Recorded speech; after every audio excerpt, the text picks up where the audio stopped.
গণমাধ্যমের সম্পাদক ও প্রতিনিধিদের সাথে মতবিনিময় করছেন বিএনপির চেয়ারম্যান তারেক রহমান। রাজধানীর বনানীর একটি হোটেলে চলছে এই মতবিনিময় সভা। উপস্থিত রয়েছেন বিএনপি নেতা ও বিভিন্ন গণমাধ্যম সম্পাদক ও প্রতিনিধিরা। অনুষ্ঠানের শুরুতে গণমাধ্যম প্রতিনিধিদের সাথে শুভেচ্ছা বিনিময় করেন তারেক রহমান। এরপর শুরু হয় মতবিনিময়। দলের মহাসচিব মির্জা ফখরুল ইসলাম আলমগীর 1971-এর বীর মুক্তিযোদ্ধা ও 2024 সালে জুলাই আন্দোলনে যারা গণতান্ত্রিক বাংলাদেশ নির্মাণ করতে সুযোগ করে দিয়েছে তাদের শ্রদ্ধার সাথে স্মরণ করেন। বলেন, কঠিন সময় দেশে ফিরেছেন তারেক রহমান। পুরো জাতি আশা করছে উদারপন্থী গণতান্ত্রিক রাষ্ট্র বিনির্মাণে এবার একটি সুযোগ সৃষ্টি হবে। এ সময় বিভিন্ন গণমাধ্যমের সম্পাদকরা বক্তব্য রাখেন। জনাব তারেক রহমান বিদেশ থেকে দেশে এসেছেন। সমগ্র দেশের মানুষ এক বুক ভরা প্রত্যাশা নিয়ে তার দিকে তাকিয়ে আছে।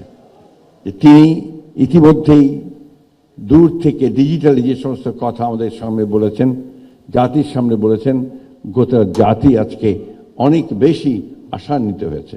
আমরা যদি ভবিষ্যতের বাংলাদেশকে সমাজ এবং বাংলাদেশের রাষ্ট্রের গণতান্ত্রিক রূপান্তর চাই, তবে অবশ্যই গণতান্ত্রিক রাজনীতির পাশাপাশি একটা গণতান্ত্রিক সাংবাদিকতার পরিবেশ থাকতে হবে।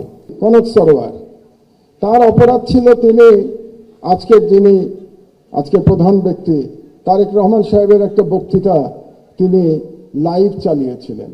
এই অপরাধে তাকে 1 বছর প্রায় জেলে থাকতে হয়েছে। রাজধানীর হোটেল শেরাটনে গণমাধ্যম কর্মীদের সাথে শুভেচ্ছা বিনিময় করছেন বিএনপি চেয়ারম্যান তারেক রহমান। আমরা সরাসরি যাচ্ছি সেখানে। আপনি ক্ষমতায় আসেন বা রাষ্ট্র পরিচালনার জায়গায় আসেন, গণমাধ্যমের স্বাধীনতার কথা আপনারা বলছেন এবং ইশতেহারেও এটি একটি বড় বিষয় হয়ে থাকবে বলে আমরা জানতে পেরেছি। তো সেক্ষেত্রে গণমাধ্যমের নারীদের সংখ্যা যেন আরো বাড়ানো হয় এবং যারা আসে তারা যেন ঝরে না পড়ে এবং যারা কাজ করছে তাদের এগিয়ে যাওয়ার যে প্রতিবন্ধকতাগুলো আছে সেগুলো আপনারা অ্যাড্রেস করবেন বলে আশা রাখি। Thank you.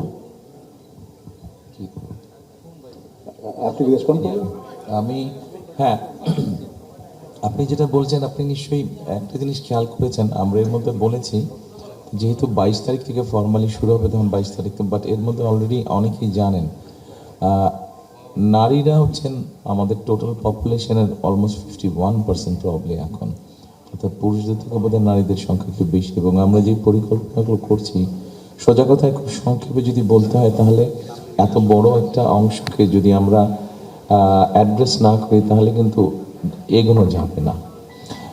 এবং সেই জন্য আমরা একটা ফ্যামিলি কার্ড আমরা ইন্ট্রোডিউস করতে চাইছি, যেটা দিয়ে আমরা প্রান্তিক মহিলাদেরকে, নারীদেরকে আমরা একটা সহযোগিতা দেওয়ার চেষ্টা করব, যেখান থেকে তারা ধীরে ধীরে ভাবে অর্থনৈতিকভাবে স্বাবলম্বী হতে পারেন। আপনি সিকিউরিটির যে কথাটা বলেছেন, অবশ্যই এটা এখানে একজন বক্তা একটু আগে সোশ্যাল মিডিয়াতে বলেছেন। আমরা দেখছি সোশ্যাল মিডিয়াতে একটা ট্রেন, যদিও খুব বেশি আমার সোশ্যাল মিডিয়াতে থাকার স্কোপ হয় না, কিন্তু সোশ্যাল মিডিয়াতে একটা ট্রেন দেখা যাচ্ছে অনেক সময় নারীরা খুব হেনস্থার শিকার হচ্ছেন।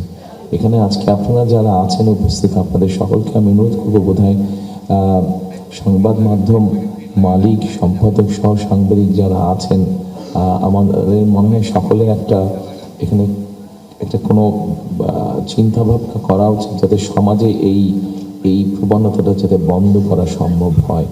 এবং অবশ্যই শুধু নারী না, নারী পুরুষ সকলে যাতে পথে নিরাপদে বের হতে পারেন এবং নিরাপদে ঘরে ফিরে আসতে পারেন, এটা আমাদের এজেন্ডার অন্যতম প্রধান এজেন্ডা থাকবে ইনশাল্লাহ।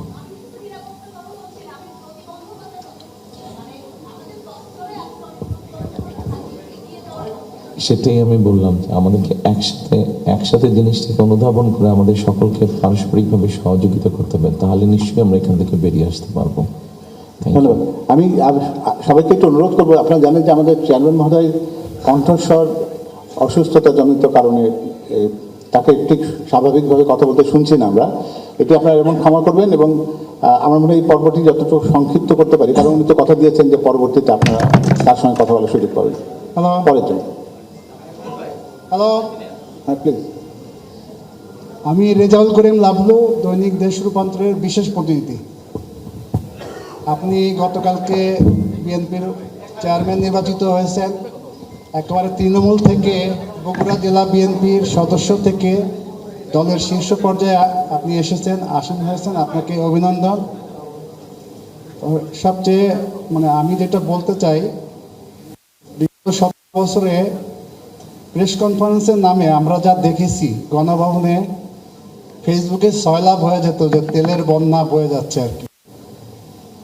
আশা করব আগামী দিনে আপনার বা বিএনপির যেসব প্রেস কনফারেন্স হবে সেখানে অনাকাঙ্ক্ষিত মানে ওই যে আমাদের এক ভাই বলছে জাহাঙ্গীর যে বিটের যারা আছে প্রেস কনফারেন্সে যেন তারাই আসতে পারে।